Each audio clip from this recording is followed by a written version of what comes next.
ಮಕ್ಕಳ hello sir. ನಿಮಗೆ ಚಿಕ್ಕ ಕಥೆ ಹೇಳ್ತೀನಿ.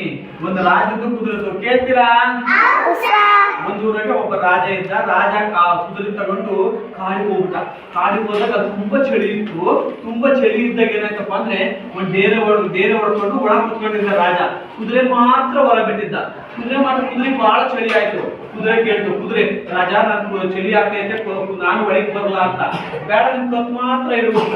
ಕತ್ತು ಮಾತ್ರ ಚೆನ್ನಾಗಿ ಚಳಿ ಆಗ್ತೈತೆ, ಬಿಸಿ ಆಗ್ತೈತೆ, ಅವಾಗ ಕಾಲುಗಳು ಇಡ್ತೀನಿ ಅಂತ ಕುದುರೆ ಕೇಳ್ತು. ಆಯ್ತು ಇಡಪ್ಪ ಅಂತ. ಅವಾಗ ಕುದುರೆಗೆ ಬೆಚ್ಚಗಾಯ್ತಲ್ಲ, ಅವಾಗ ನಾನು ಪೂರ್ತಿ ಬಂದ್ಬಿಡ್ತೀನಿ ಅಂತ ಒಳಗೆ ಕುದುರೆ ಬಂದ್ಬಿಡ್ತು. ಅವಾಗ ರಾಜ ನೀನೇ ಇರು, ನಾನು ಹೊರಗೆ ಹೋಗ್ತೀನಿ ಅಂತ ಅಂದ್ಬಿಟ್ಟ. ರಾಜ ಹೊರಗೆ ಹೋಗ್ಬಿಟ್ಟ. ಕುದುರೆ ಒಳ ಬೆಚ್ಚಗಿತ್ತು. ರಾಜಗೆ ಚಳಿ ಆಯ್ತು. ಅವಾಗ ಅರಿವಾಯ್ತು, ಓ ಎಲ್ಲಾ ಪ್ರಾಣಿಗಳಿಗೂ ಚಳಿ ಅಂತಕ್ಕಂಥ ತಟ್ಟುತ್ತೆ, ಎಲ್ಲರೂ ಜೊತೆಗಿರ್ಬೇಕು. ಕುದುರೆ ಮಾತ್ರ ಚಳಿಯಾಗಿತ್ತು, ನಾನು ಮಾತ್ರ ಬೆಚ್ಚಗಿದ್ದೆ.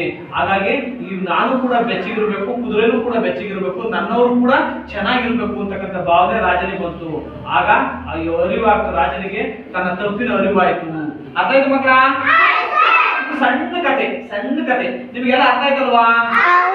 ರಾಜನಿಗೆ ಯಾರ್ಯಾರು ಹೋಗಿದ್ದು? ಕುದುರೆ ಹೋದ ಅಲ್ವಾ? ಫಸ್ಟ್ ಡೇರ ಒಳಗೆ ಯಾರಿದ್ರು? ರಾಜ ಆದ್ಮೇಲೆ ನೆಕ್ಸ್ಟ್ ಡೇರ ಒಳಗೆ ಯಾರಿದ್ರು? ಕುದುರೆ. ಅವಾಗ ಯಾಕೆ ಒಳಗಿದ್ರಪ್ಪ ಅಂದ್ರೆ ತುಂಬಾ ಚಳಿ ಆಗ್ತಾ ಇತ್ತು. ಅರ್ಥ ಆಗ್ತಾ ಇದೆಯಾ?